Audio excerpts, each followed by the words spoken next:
नमस्कार, आपका स्वागत है फटाफट खबरों में। मैं हूं आपके साथ रुचिका जसवाल। आज हम लेकर आए हैं उत्तराखंड के हर छोटे बड़े शहर की सबसे तेज और ताजा खबरें। तो चैनल को सब्सक्राइब कीजिए और वीडियो कहां से देख रहे हैं कमेंट बॉक्स में जरूर बताएं। नैनीताल पहुंचे सीएम धामी, भाजपा प्रत्याशी के पक्ष में की जनसभा, गिनाई उपलब्धियां। मुख्यमंत्री पुष्कर सिंह धामी ने बृहस्पतिवार को नैनीताल पहुंचकर भाजपा प्रत्याशी जीवंती भट्ट के पक्ष में जनसभा की। उन्होंने लोगों का आह्वान किया कि वह ट्रिपल इंजन की सरकार बनाए। देश प्रदेश की तर्ज पर नगर परिक्षेत्र का भी विकास होगा। सीएम ने बलिया नाला, चौराहा चौड़ीकरण, मेट्रोपोल समेत अन्य पार्किंग के कार्य भी गिनाए। इसके साथ ही पीएम नरेंद्र मोदी की देशव्यापी योजना समेत प्रदेश में यूसीसी, भू कानून, नकल विरोधी कानून के बारे में बताया। इससे पूर्व सांसद अजय भट्ट, पूर्व सांसद बलराज पासी, विधायक सरिता आर्या ने भी लोगों को संबोधित किया। धारचूला से मुनस्यारी तक चांदी सी चमकी पहाड़ियां, फिर हुई बर्फबारी, जम गया नदी का पानी। तस्वीरें। पिथौरागढ़ जिले से मुनस्यारी और धारचूला की ऊंची चोटियों पर फिर से बर्फबारी हुई। निचले इलाकों में बारिश होने से लोगों को कड़ाके की ठंड का सामना करना पड़ रहा है। पिथौरागढ़ में अधिकतम तापमान 12 और न्यूनतम 2 डिग्री रिकॉर्ड किया गया। मुनस्यारी नगर के आसपास के हिस्सों में बर्फबारी से तापमान में काफी गिरावट दर्ज की गई। मुनस्यारी में अधिकतम तापमान 5 डिग्री और न्यूनतम -1 रहा। जिला मुख्यालय और आसपास के क्षेत्रों में बृहस्पतिवार तड़के से हल्की बारिश शुरू हो गई। बाद में कुछ देर के लिए बारिश थमी, लेकिन दोपहर में फिर से बूंदाबांदी हुई। इससे बाजार में भी अपेक्षाकृत सुनसानी रही। ग्रामीण क्षेत्रों से आवाजाही कम रही। इस सीजन में रुक हो रही बारिश को फसल और सब्जियों के लिए फायदेमंद बताया जा रहा है। पर्वतीय राज्यों में रोपवे निर्माण की राह होगी आसान। वन भूमि के हस्तांतरण को लेकर हुआ बड़ा फैसला। उत्तराखंड समेत सभी पर्वतीय राज्यों में रोपवे परियोजनाओं के निर्माण की राह आसान हो गई है। अब रोपवे बनाने के लिए परियोजना के दायरे की पूरी वन भूमि के हस्तांतरण की आवश्यकता नहीं होगी। केवल पिल्लर वाली वन भूमि का ही हस्तांतरण कराना होगा। केंद्रीय पर्यावरण, वन एवं जलवायु परिवर्तन मंत्रालय की सलाहकार समिति की वन संरक्षण अधिनियम में छूट की सिफारिश को मंजूरी दे दी है। इससे खासतौर पर उत्तराखंड राज्य के केदारनाथ, मसूरी, नीलकंठ और यमुनोत्री रोपवे में परियोजनाओं के निर्माण में तेजी आ सकेगी। सिडकुल की फार्मा कंपनी में इनकम टैक्स टीम का छापा, सभी मुख्य गेट पर लगाया ताला, पूछताछ जारी। हरिद्वार में सिडकुल क्षेत्र की फार्मा कंपनी में इनकम टैक्स विभाग की टीम ने छापा मारा। अचानक टीम को देख कर्मचारियों में हड़कंप मच गया। जो कर्मचारी अंदर काम कर रहे थे वह अंदर ही है और जिनकी शिफ्ट अब शुरू होने वाली थी उन्हें बाहर ही रोक दिया गया है। इनकम टैक्स की टीम ने सभी मुख्य गेट पर ताला जड़ दिया है। बताया जा रहा है कि कंपनी के मालिक तक के फोन बंद है। शिफ्ट से वंचित कर्मचारी परेशान होकर बाहर ही खड़े हैं। देहरादून से प्रयागराज के लिए शुरू हुई रोडवेज बस सेवा, जाने रूट, शेड्यूल, टाइमिंग। बता दें कि उत्तर प्रदेश के प्रयागराज में महाकुंभ 2025 का आगाज हो चुका है, जिसके चलते सभी श्रद्धालु व साधु संत भारी मात्रा में प्रयागराज पहुंच रहे हैं और ऐसे में श्रद्धालुओं को उनके गंतव्य तक पहुंचाने के लिए राज्य की सरकारें अपने अपने स्तर पर कार्य कर रही है।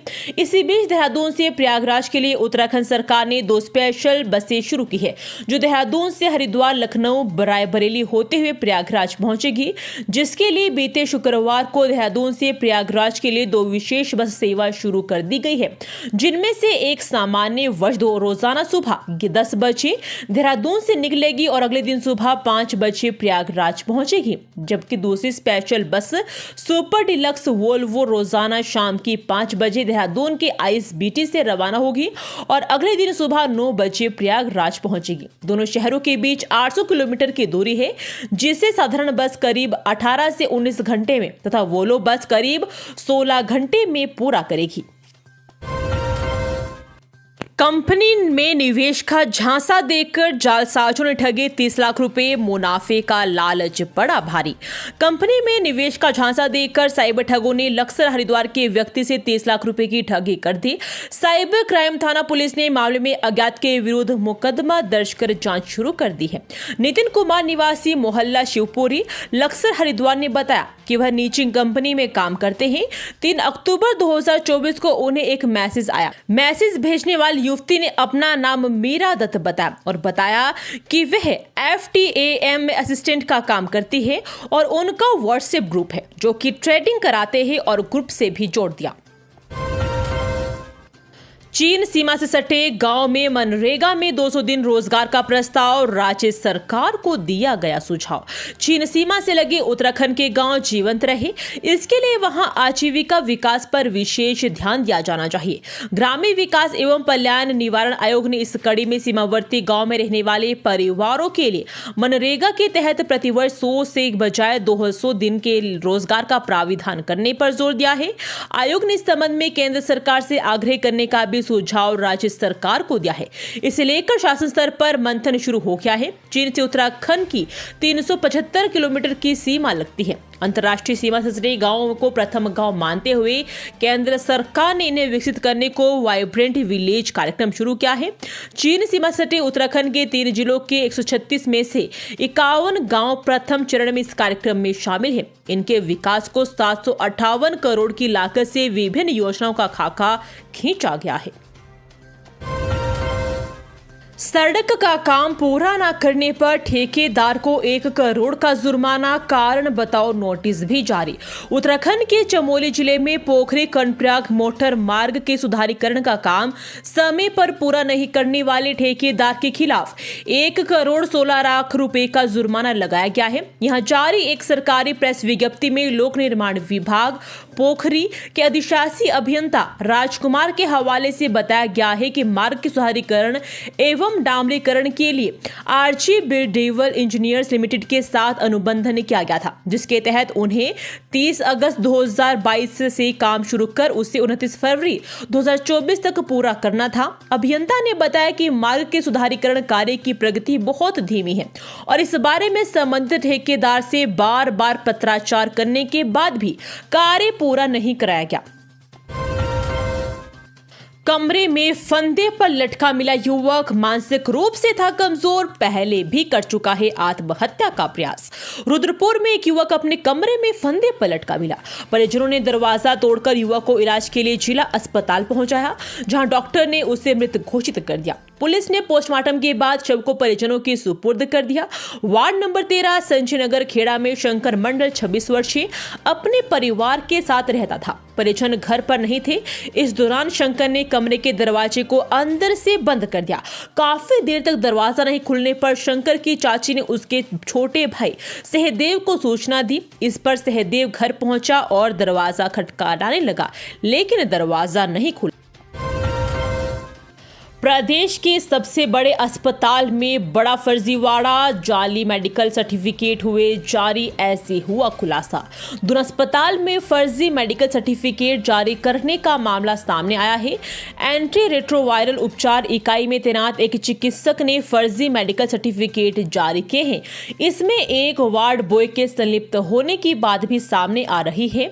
अस्पताल प्रबंधन ने तत्काल प्रभाव से दोनों को हटा दिया है। मामले की जांच कर आगे की कार्रवाई भी की जाएगी। नक्षत्र वाटिका के एक फ्लैट में लगी भीषण आग, बचने को तीसरी मंजिल से नीचे कूदा युवक, मौत। हरिद्वार के ज्वालापुर कोतवाली क्षेत्र में हादसा हो गया। यहां एक फ्लैट में अचानक आग लगी। आग इतनी भीषण थी कि घबराकर वहां रह रहे एक व्यक्ति ने तीसरी मंजिल से नीचे छलांग लगा दी। इस दौरान वह गंभीर रूप से घायल हो गया। अस्पताल ले जाने पर चिकित्सक ने उसे मृत घोषित कर दिया। पुलिस ने शव को कब्जे में लेकर जिला अस्पताल की मोर्चरी में भिजवा दिया है। प्रथम दृष्टया शॉर्ट सर्किट के कारण आग लगने की बात सामने आई है। पुलिस ने मामले की जांच भी शुरू कर दी है। स्कूल बस के नीचे आने से 1.5 साल के बच्चे की दर्दनाक मौत, परिवार में पसरा मातम, चालक गिरफ्तार। उत्तराखंड के उधम सिंह नगर के खटीमा में एक दुखद हादसा हो गया है।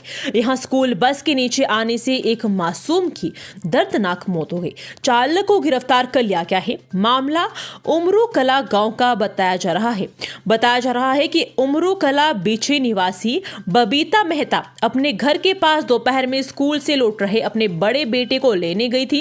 इसी बीच उनका छोटा बेटा भी उसके पीछे पीछे आ गया। वे इससे बेखबर थी और इसी बीच मासूम स्कूल बस के टायर के नीचे आ गया। आनन फानन में उसे सरकारी अस्पताल ले जाया गया, जहां चिकित्सकों ने उसे मृत घोषित कर दिया। बेटे की तकलीफ ने समझाया दिव्यांगता का दर्द, बने दिव्यांगों के हमदर्द। मानसिक तौर पर अक्षम बेटे की तकलीफ ने दिव्यांगता के दर्द का एहसास कराया तो पौड़ी के कमलेश ने ऐसे बच्चों को समाज की मुख्य धारा से जोड़ने का बीमा उठा लिया। आज वह मानसिक रूप से अक्षम 52 बच्चों को निःशुल्क स्पेशल थेरेपी दिला रहे हैं। इसके तहत उन्हें शिक्षित करने के साथ प्रशिक्षण भी दिया जा रहा है ताकि वे अपने कार्य स्वयं कर सके। मूल रूप से पौड़ी जिले के कलझी खाल ब्लॉक स्थित ग्राम दुडिंडा गांव निवासी 52 वर्षीय कमलेश और उनकी पत्नी भारती दिल्ली स्थित मल्टीनेशनल कंपनियों में उच्च पद पर कार्यरत थे। उनका 12 वर्षीय बेटा जन्म से ही मानसिक अक्षम है। ये थी आज की फटाफट खबरें। हम मिलेंगे अगले बुलेटिन में, तब तक के लिए धन्यवाद। जय हिंद।